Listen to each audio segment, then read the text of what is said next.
ਸਤਿ ਸ਼੍ਰੀ ਅਕਾਲ ਵੀਰ ਜੀ ਸਾਰਿਆਂ ਨੂੰ। ਮੈਂ ਮਨਟੀਕਤ ਬੋਲਦਾ ਤੇ ਮੇਰੇ ਕੋਲ 2010 ਦਾ ਟਰੱਕ ਹੈ ਜੀ। ਡਰਾਈਵ ਫਰੇ ਦਾ ਦੂਜਾ ਵਾਲਾ ਫਰੇ ਜਿਹੜਾ ਹੈਗਾ ਡੈਫ ਨਹੀਂ ਹੈਗਾ।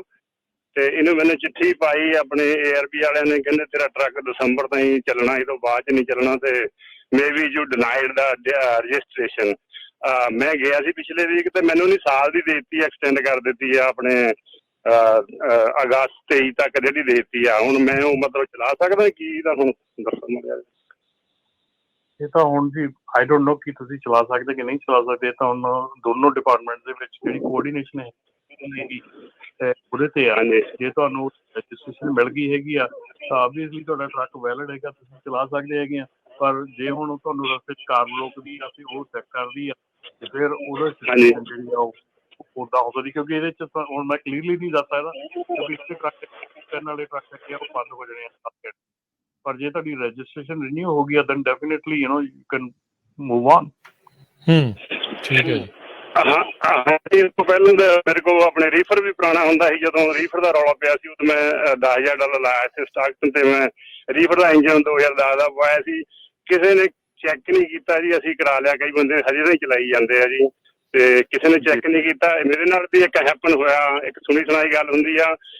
ਸਲੀਨਸ ਦੇ ਵਿੱਚ ਮੈਂ ਉੱਥੇ ਲੋਡ ਚੱਕਣਾ ਸੀ, ਇਹ ਆਪਣੇ ਜਿਹੜਾ ਹੈਗਾ ਵੇਅਰ ਹਾਊਸ ਉੱਥੋਂ ਚੱਕਣਾ ਸੀ ਤੇ ਸਵੇਰ ਨੂੰ ਮੈਂ ਚੱਕਣਾ ਸੀ ਟੇਲਰ ਫਾਰਮ ਦਿਓ। ਤੇ ਜਦੋਂ ਮੈਂ ਟੇਲਰ ਫਾਰਮ ਦੇ ਗਿਆ ਸਵੇਰ ਨੂੰ, ਮੈਂ ਤਾਂ ਲਾਗ ਬੁੱਕ ਵੀ ਔਨ ਨਹੀਂ ਕੀਤੀ, ਪੇਪਰ ਲਾਗ ਬੁੱਕ ਹੁੰਦੀ ਸੀ ਉਸ ਟਾਈਮ ਤੇ। 4 ਸਾਲ ਪਹਿਲੀ ਗੱਲ ਹੈ, 4-5 ਸਾਲ ਪਹਿਲੀ ਸੀ। ਤੇ ਉਹਨੇ ਕੀ ਉੱਥੇ ਜਦੋਂ ਗਿਆ ਤੇ ਲਿਖਿਆ ਆਲ ਟਰੱਕ ਮਸਟ ਇੱਥੇ ਸਟਾਪ, ਉਹਨੇ ਕੋਨਾ ਜਿਹਾ ਰੱਖੀਆਂ ਤੇ ਮੈਂ ਜਾ ਕੇ ਖੜਾ ਕਰਤਾ ਟਰੱਕ। ਜਦੋਂ ਮੈਂ ਦੇਖਿਆ ਤੇ ਉਹ ਮੈਂ ਕਿਹਾ ਬੰਦੇ DOT ਵਾਲੇ, ਮੈਂ ਡਰ ਗਿਆ, ਮੈਂ ਕਿਹਾ ਲਾਗ ਬੁੱਕ ਤੇ ਮਿਲੂਗੀ। ਤੇ ਜਦੋਂ ਦੇਖਿਆ ਤੇ ਉਹ 3 ਬੰਦੇ ਸੀ ਜੀ। ਉਹਨੇ ਉਹ ARB ਵਾਲੇ ਸੀ। ਉਹਨੇ ਮੇਰਾ ਟਰੱਕ ਖੜਾ ਕਰ ਲਿਆ, ਮੈਨੂੰ ਕਹਿੰਦੇ ਕਿਹੜੇ ਚਿਰ ਦਾ? ਮੈਂ ਕਿਹਾ ਹੈਗਾ 1 ਦਾ। ਤੇ ਉਹਨੇ ਕੀ ਕੀਤਾ, ਹੁੱਡ ਖੋਲ ਲਈ ਤੇ ਆਪਣੇ ਗੈਸ ਕੈਪ ਖੋਲ ਲਿਆ, ਫਿਊਲ ਕੈਪ ਖੋਲ ਕੇ ਮੈਨੂੰ ਕਹਿੰਦੇ ਟਰੱਕ ਸਟਾਰਟ ਕਰ ਦੇ। ਮੈਂ ਟਰੱਕ ਸਟਾਰਟ ਕਰਦਾ ਤੇ ਉਹ ਪਿੱਛੇ ਉਹਨੇ ਪੌੜੀ ਰਾਹੀਂ ਉੱਪਰ ਜਾ ਕੇ ਜਿਹੜੀ ਆਪਣੇ ਜਿੱਦਾਂ ਕਾਰਾਂ ਦੇ ਵਿੱਚ ਧੂੰਆਂ ਚੈੱਕ ਕਰਦੇ ਸੀਖ ਜੇ ਉੱਪਰ ਕਾਫੀ ਲੰਬੀ ਜਿਹੀ ਸੀਖ ਪਾਈ ਸੀ ਉੱਪਰ ਉਹਨੇ ਮਫਲਰ ਦੇ ਵਿੱਚ, ਹੈ ਨਾ ਜੀ, ਪਿੱਛੇ ਧੂਏ ਵਾਲੀ ਜਗ੍ਹਾ ਤੇ।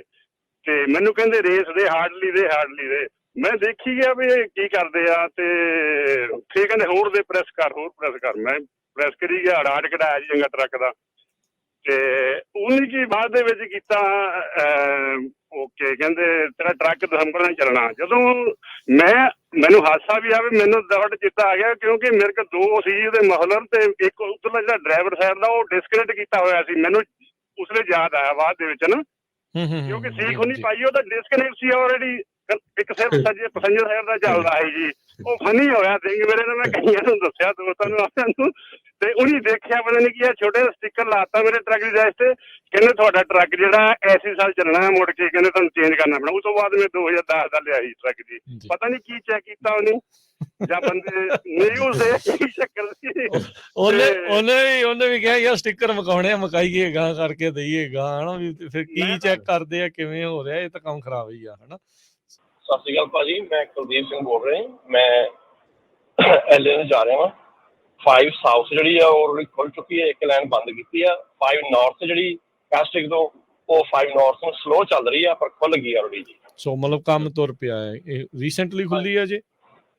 ਹਾਂਜੀ ਖੁੱਲ ਗਈ, ਸਵੇਰੇ 5 ਵਜੇ ਖੋਲੀ ਇਹਨਾਂ ਨੇ। ਠੀਕ ਹੈ। ਪਹਿਲਾਂ ਲੋਕੀ 138 ਵਗੈਰਾ ਲੈ ਕੇ ਜਾ ਰਹੇ ਸੀ। ਤੇ ਅੱਗ ਦੇ ਉੱਤੇ ਕਾਬੂ ਲੱਗਦਾ ਹੈ ਉੱਥੇ? ਹਾਂਜੀ, ਅੱਗ ਤੇ ਕਾਬੂ ਪਾ ਲਿਆ। ਅੱਗ ਨੇ ਕਾਫੀ ਹੈਗਾ ਸੀ, ਡਾਊਨਗ੍ਰੇਡ ਨੂੰ ਚਾਹੀਦਾ ਬਹੁਤ ਉਹਨੇ। ਠੀਕ ਹੈ, ਪਹਾੜੀ ਉੱਤੇ ਸੜ ਗਿਆ ਜੀ। ਥੈਂਕ ਯੂ ਕੁਲਦੀਪ ਜੀ ਦੱਸਣ ਦੇ ਲਈ, ਮਿਹਰਬਾਨੀ ਜੀ। ਵੈਲਕਮ। ਸੋ ਅਪਡੇਟ ਆਪਣੇ ਸਰੋਤਿਆਂ ਨੂੰ ਕਰਦੇ ਆ। ਜਿਹੜੀ I-5 ਕੱਲ ਅੱਗ ਦੇ ਕਰਕੇ ਉਧਰਲੇ ਪਾਸੇ ਬੰਦ ਸੀਗੀ ਤੇ ਹੁਣ ਖੁੱਲ ਗਈ ਆ। ਚੱਲ ਜਿਹੜੀ ਉਹ ਧੀਮੀ ਰਫ਼ਤਾਰ ਨਾਲ ਰਹੀ ਆ ਪਰ ਖੁੱਲ ਜਿਹੜੀ ਉਹ ਗਈ ਆ। ਇਹ ਆ ਤੇ ਅੱਗ ਦੇ ਉੱਤੇ ਕਹਿੰਦੇ ਵੀ ਇਹਨਾਂ ਨੇ ਉੱਥੋਂ ਲੰਘੇ ਨੇ, ਇਹ ਦੱਸਦੇ ਨੇ ਵੀ ਉੱਥੇ ਕਾਫੀ ਹੱਦ ਤੱਕ ਕਾਬੂ ਉਹਨਾਂ ਨੇ ਪਾਇਆ ਆ। ਤੇ ਆਪਣੇ ਅਗਲੇ ਕਾਲਰ ਨੇ ਪਰਮਾਰ ਜੀ, ਸਤਿ ਸ਼੍ਰੀ ਅਕਾਲ।